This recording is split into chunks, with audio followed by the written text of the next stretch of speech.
Assalamualaikum warahmatullahi wabarakatuh. Selamat berjumpa di pelajaran pemrograman web dan perangkat bergerak untuk tingkat 11 RPL. Materi kali ini adalah video pertama untuk penjelasan materi pelajaran web. Untuk pertemuan kali ini kita akan bahas KD kedua. Di sini saya sudah memberikan materi bahan bacaan ke Anda berupa PDF. Silahkan dibaca dan dipelajari. Nah, kita akan praktekkan hari ini ya. Kalau mencukupi waktunya kita praktekkan seluruhnya, kalau tidak paling garis besarnya saja. Nanti saya akan tunjukkan bagaimana mengikuti praktek di modul ini. Nah, kita mulai saja.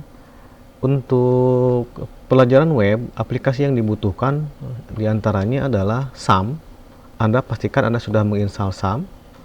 Nah, SAM pada saat pertama kali dijalankan keadaannya seperti ini, artinya tombolnya 55-nya startnya masih berupa star.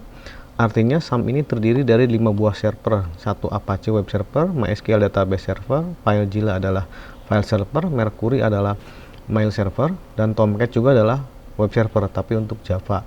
Nah, dari kelima web server ini yang kita butuhkan hanya satu saja dulu, yaitu Apache. Untuk itu, mari kita jalankan dengan cara mengklik start. Nah, kalau sudah terlihat seperti ini, berarti web server sudah berjalan. Bagaimana mengaksesnya? Cara mengaksesnya adalah Anda harus menggunakan browser. Nah, di sini saya menggunakan browser Mozilla. Saya gunakan Google Chrome seperti ini. Anda boleh apa saja browsernya, terserah Anda senangnya yang mana. Nah, ketika web server sudah dalam keadaan menyala seperti ini, maka Anda boleh mencobanya dengan cara mengakses dengan alamat localhost seperti ini. Maka ketika di sini jalan seperti ini, berarti web servernya sudah bisa diakses. Nah, coba kita coba dengan cara mematikan menstop Apache-nya. Kemudian kita buka tab yang baru, kemudian ketik seperti tadi localhost. Apa yang terjadi? Nah, di sini ternyata ada error, this site can be reached, artinya alamatnya tidak dapat dijangkau. Nah, ini terjadi kenapa? Dua kemungkinan. Yang pertama adalah web servernya mati, yang kedua kalau ini terhubung ke jaringannya bermasalah. Tapi karena ini adalah web servernya mati, kita cukup menyalakan kembali start seperti ini. Pastikan sudah sampai tulisannya berubah menjadi stop. Nah, ketika di refresh maka dia akan kembali menjalankan SAM. Nah, gitu ya. Nah, jadi kita sudah menyiapkan SAM. Berikutnya yang kita butuhkan selain browser dan web server dan SAM sebagai paket server, yang kita butuhkan adalah Notepad++. Ini Notepad+ itu nanti untuk kita membuat coding script HTML-nya, PHP dan lain-lain. Ya, di sini kita siapkan seperti ini. Nah, jadi di sini yang kita butuhkan satu adalah ya, kebutuhan perangkatnya, perangkat untuk pengembangan web. Yang pertama adalah paket server ya. Kita ambil SAM. Yang kita butuhkan adalah Apache-nya sebagai web server, Apache web server, dan MySQL atau MariaDB sebagai DB server. Nah, untuk sementara kita gunakan Apache saja dulu. MySQL nanti di pertemuan yang akan datang setelah di semester kedua. Berikutnya adalah kita butuh browser untuk mengaksesnya, dan yang ketiga adalah kita butuh Notepad untuk mengetik coding. Nah, untuk persiapan hari ini, di sini kita akan bahas tentang format teks halaman web. Nah, untuk persiapan, mari Anda siapkan foldernya. Jadi di mana Anda menyimpan data pekerjaan Anda. Nah, Anda siapkan pekerjaan di sini, di drive C, di SAM, di htdoc. Nah, jadi kalau di htdoc, jadi ketika Anda menggunakan web server Apache yang terdapat di dalam paket server SAM, tidak boleh sembarangan menyimpan file di mana-mana, tetapi harus di dalam C SAM htdoc. Apakah SAM-nya ada di D atau di E terserah. Yang penting dia berada di htdoc. Nah, di sini kita buat folder untuk menampung pekerjaan kita. Jadi satu project, satu folder. Jadi ketika Anda membangun aplikasi perpustakaan, projectnya perpustakaan. Ketika Anda membangun aplikasi website sekolah mana, Anda bikin website dan seterusnya. Nah, di sini kita ikuti prakteknya. Di sini kita ikuti. Nah, ini Anda baca saja ya, nanti sambil jalan. Nah, sekarang kita mulai di sini adalah penulisan tag HTML. Di sini, nah di sini kita mulai. Di sini kita mulai diminta Anda membuat folder personal web, disimpan di C, di SAM, di htdoc. Jadi kita ikuti mulai dari poin E di sini ya. Kita mau ikuti coding. Nah di sini berarti Anda membuat ke C, ke SAM, htdoc, Anda buat folder baru namanya personal web seperti ini. Nah, bagaimana mengaksesnya di sini? Berarti kalau sudah mengaksesnya, Anda SAM-nya sudah berjalan, Anda membuat folder personal web, maka di dalam browser Anda mengaksesnya cukup mengetik localhost personal web ya. Folder, sebutkan foldernya localhost garis miring folder yang kita buat personal web seperti ini. Nah, berarti kita sudah membuat website kita yang di localhost sudah jalan, cuman masih kosong. Nah, di sini kita masih kosong. Kita double klik, isinya masih kosong. Nah, kita mulai di sini. Kita mulai membuat latihan 1. Kita membuat latihan 1. Namanya latihan 1.php. Namanya latihan 1.php. Kita buat yang baru. New file di sini. Ya, new file. Selanjutnya kita simpan file save as di C, SAM, htdoc, personal web, namanya latihan 1.php gitu ya. Boleh .html, boleh juga, tetapi karena kita akan menyambung ke web dinamis dan seterusnya, kita gunakan PHP saja ya. Karena kita gunakan PHP saja, nanti sintaks-sintaks HTML-nya ada di dalam file PHP. Nah, sekarang apa yang akan kita lakukan di sini? Jadi di sini kita akan membuat aplikasi. Nah, apa yang kita ketik di sini? Untuk membuat kode PHP, HTML dalam file PHP, kita ketik seperti ini. Ini adalah struktur dasar daripada kode dokumen HTML. Doctype HTML. Ya, di sini Anda ketik HTML language sama dengan English. Nah, ini adalah HTML-nya berpasangan /HTML. Nanti ketika diarahkan seperti ini berpasangan di pembukanya, ini penutupnya ada garis miring. Nah, HTML terdiri dua bagian, bagian head, ya di sini bagian head dan bagian body. Nah, dia berpasangan di sini. Body. Bagian body, bagian head isinya salah satunya adalah title. Nah, title berpasangan dengan title seperti ini. Nah, simpan ya. Kita simpan. Coba kita balik ke browser. Kita balik ke browser, di sini Anda klik refresh. Nah, di sini Anda lihat ada satu file namanya latihan 1.php. Bagaimana menjalankannya? Menjalankannya cukup diklik latihan 1.php-nya diklik. Nah, Anda lihat di sini kosong. Kenapa kosong? Karena memang kita belum mengetik apa hanya sebatas tag-tag dasar pembentuk dokumen HTML. Nah, sekarang kita coba di bagian title. Kita isi dengan namanya, kita kasih judul latihan 1. Nah, simpan.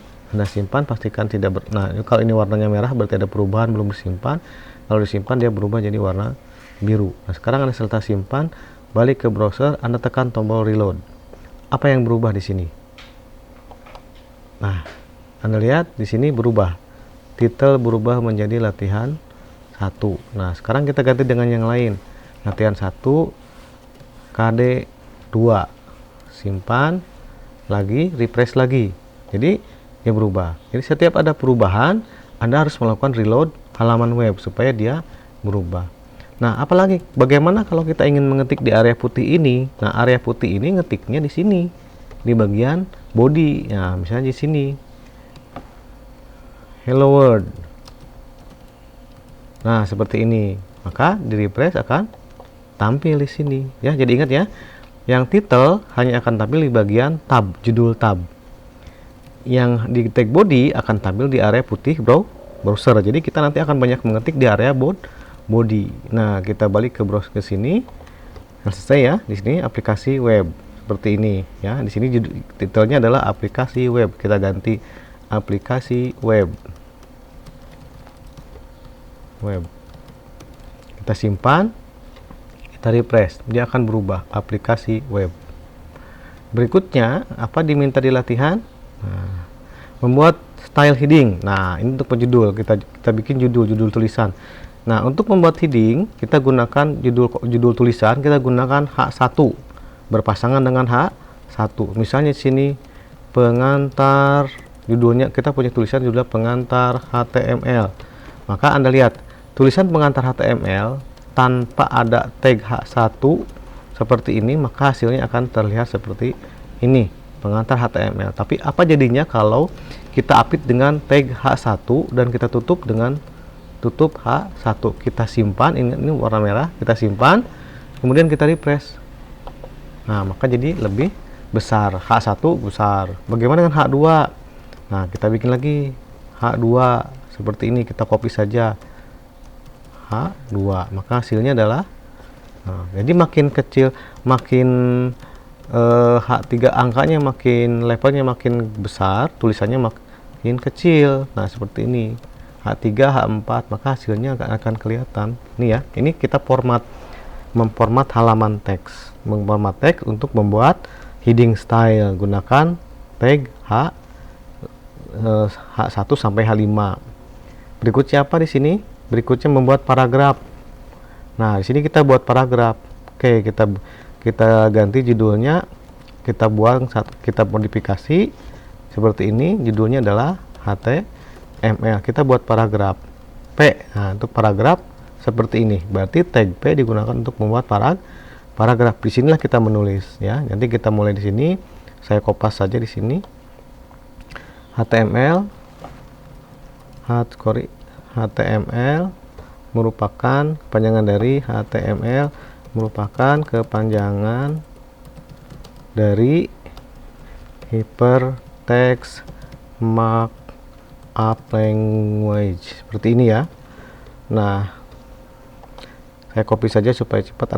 Anda jangan di copy ya. Nah, seperti ini ya. Nah, seperti ini ya.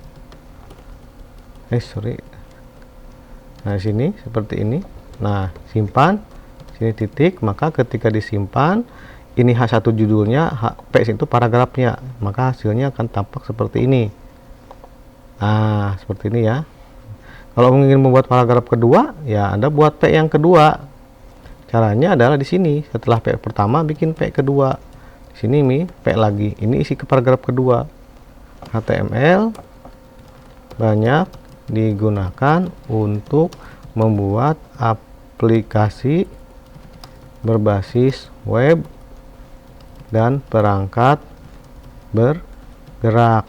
Nah, sini P, ada P, maka ketika di refresh dia membuat paragraf yang kedua. Lihat ada jarak di sini, antara paragrafnya ada jarak. Nah, apalagi tag yang kedua sudah mempelajari H1 untuk judul, P untuk paragraf. Dan berikutnya di sini kita akan mempelajari apa di sini, B atau strong. Nah, di sini kita akan membuat tag B di sini ya. Nah, kita mulai kata-kata HTML-nya kita membuat jadi besar. Ini tulisan B di sini, tutup B. Jadi HTML diapit dengan tag B. Semua kata HTML diapit dengan tag B. Ini seperti ini B. Maka ketika di refresh hasilnya Anda perhatikan. Nah, lihat HTML-nya tulisannya tebal. Anda boleh menggunakan B, juga boleh menggunakan strong seperti ini. Ini boleh ya. Mana yang dipakai terserah, tapi lebih sekarang saya rekomendasikan menggunakan strong. Nah, nggak ada perubahan ya. Nah, berikutnya apalagi tag berikutnya. Yang tag berikutnya adalah yang tag berikutnya ini saya copy saja ya supaya gampang. Nah, ini.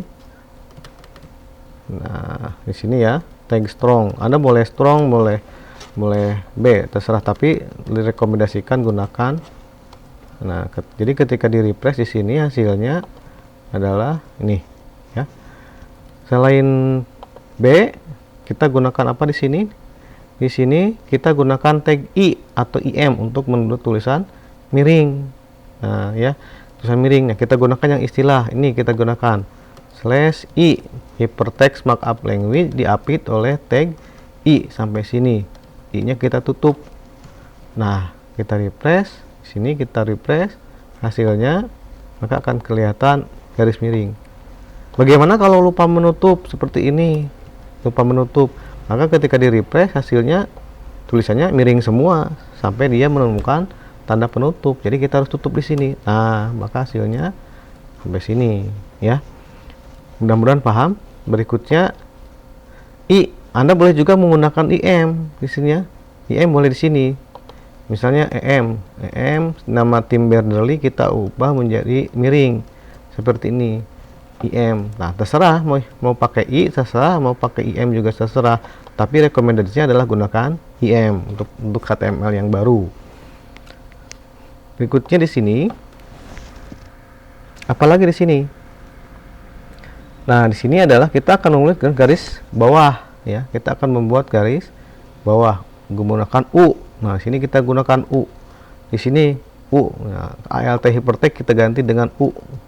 U kita berikan tanda U seperti ini. Tag U. Maka hasilnya adalah Anda lihat di sini hasilnya ALT hypertext akan di garis bawah. Nah, lihat ya, di garis bawah. Atau boleh menggunakan insert juga boleh ya di sini. Atau yang tim Bernoulli kita ganti dengan insert INS gitu kan. Seperti ini. INS. Ini boleh ya seperti ini. Boleh garis insert, boleh pakai U, tapi saya rekomendasikan gunakan insert ya, terserah. Ya, jadi kita belajar H untuk satu dulu, P untuk paragraf, B untuk tebal, strong juga untuk tebal, I untuk miring, M juga untuk miring, insert untuk garis bawah, U juga untuk garis bawah. Nah, tag apa lagi berikutnya di sini? Di sini kita membuat tag yang kedua. Di sini berikutnya kita gunakan HR ya. Kita gunakan HR di sini. Nah, HR itu untuk membuat garis horizontal. Nih, Anda lihat di sini di atas judul, di bawah judul kita gunakan HR di sini. Nah, misalnya di sini setelah judul, sebelum paragraf tambahkan garis horizontal. Nah, perhatikan disimpan, hasilnya akan tampak seperti ini. Nah, ada garis bawah. Ada garis di sini. Perhatikan, HR tidak berpasangan, beda dengan yang lain-lainnya. Yang lain-lainnya berpasangan.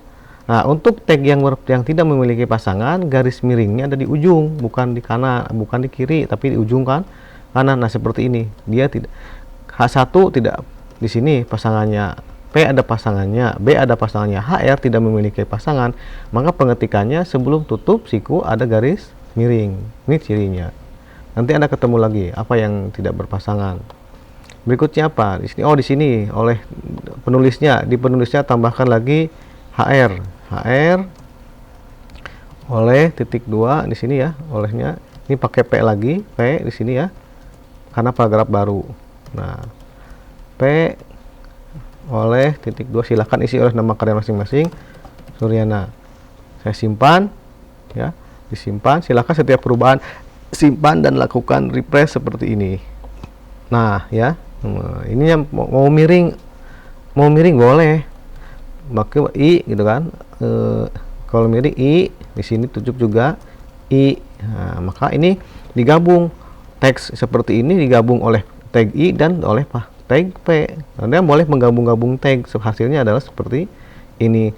Mau tebal boleh tambahkan lagi B, boleh mau B silakan, mau strong juga silakan. Nah, maka di refresh. Nah, seperti ini. Jadi satu teks memformat teksnya, jadi teksnya adalah bold, italic dalam sebuah paragraf. Nah, next berikutnya adalah apalagi BR ya, membuat BR itu artinya dia membuat garis pindah baris ya. Kalau P itu ada jarak, kalau P itu hasilnya akan ada jarak di sini. Nah, misalnya nama saya di sini sebelum ini, setelah I saya pakai BR. Di sini saya tambahkan BR. Nah, BR tidak berpasangan, maka seperti HR. Disimpan, kita refresh, hasilnya nggak ada apa-apa, tetapi setelah BR akan saya tulis tanggal 2, misalnya 10 Oktober 2020. Maka hasilnya perhatikan. Nah, tanggalnya ada di bawah. Perhatikan antara baris oleh dengan tanggal tidak ada jarak. Kenapa? Karena kita membuat BR itu pengganti enter. Beda dengan membuat tag P. di sini P bertemu dengan P, maka antar P ada jarak. Nah, di sini kalau BR tidak ada jarak karena dianggapnya masih satu paragraf. Jadi ini istilahnya kita menekan tombol enter. Next, berikutnya di sini penomoran. Nah, di sini penomoran. Nah, di sini saya tambahkan di sini. Nah, sebelum HR kita tambahkan. Kita buat paragraf baru P. Sini ya, kita tambahkan. Untuk mempelajari HTML bisa menggunakan referensi berikut. Nah, di sini untuk mempelajari HTML ya bisa menggunakan referensi sebagai berikut. Titik 2, tutup P-nya. Nah, sekarang kita bikin penomoran gunakan UL dan UL. Pakai OL ya. Pakai OL. Di sana pakai apa? Pakai OL ya. Dan kita tutup dengan OL.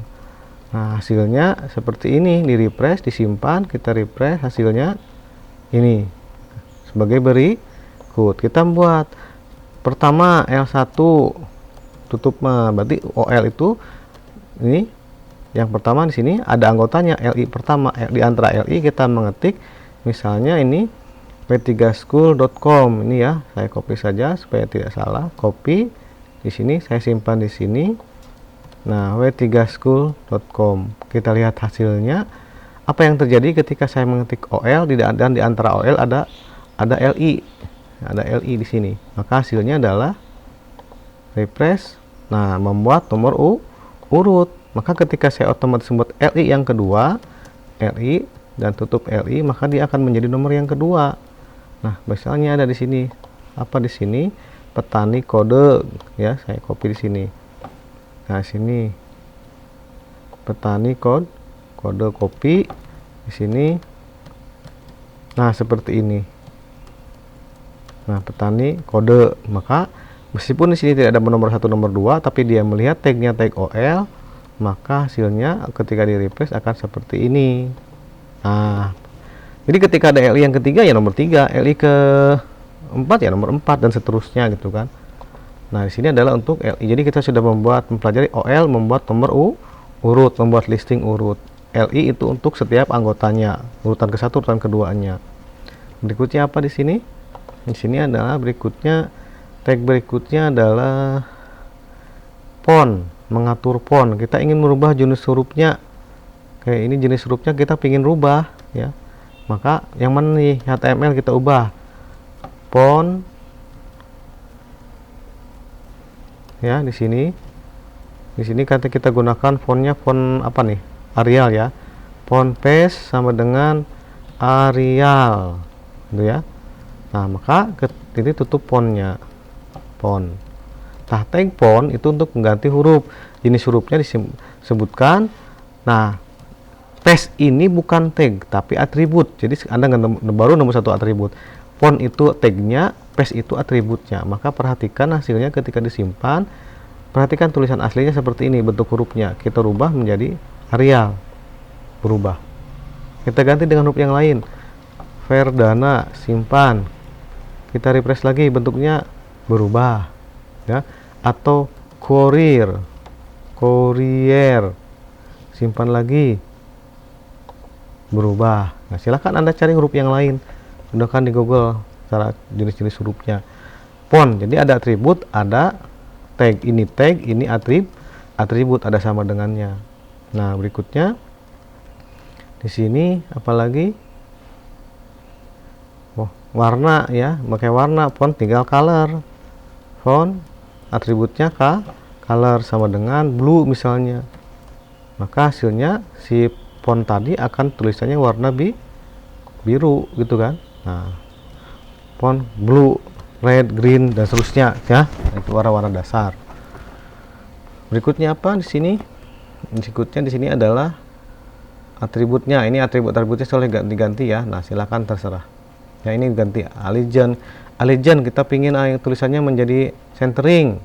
P-nya ini kan ini P ya. P-nya pingin centering, berarti Allegiance P-nya tambah atribut center. Perhatikan, maka paragraf pertama dia perhatikan akan berubah menjadi centering sini ya. Nah, yang paragraf kedua Allegiance sama dengan right maka perhatikan di refresh dia akan rata kanan ya. Kalau tanpa allegiance dia berarti rata kiri. Nah, itu atribut ya. Jadi atribut Anda menemukan berapa atribut nih? Paste, color, allegiance. Paste mengganti untuk jenis huruf, color warna huruf, allegiance untuk ngatur perataan paragraf. Allegiance tidak hanya di paragraf, tapi boleh di sini juga di H. Allegiance sama dengan center. Perhatikan HTML-nya asalnya di kanan, di kiri. Ketika diberikan atribut allegiance nilainya center, maka dia akan menjadi ke tengah ya. Terserah Anda senangnya yang mana. Next, di sini berikutnya adalah selesai ya. Nah, di sini selesai. Ada beberapa tag yang lain yang belum saya jelaskan, tapi ada di dalam slide presentasi seperti subscript dan subscript. Ada banyak tag sebetulnya, tapi ini hanya untuk keperluan format teks. Saya cukupkan sampai sekian dulu. Assalamualaikum warahmatullahi wabarakatuh.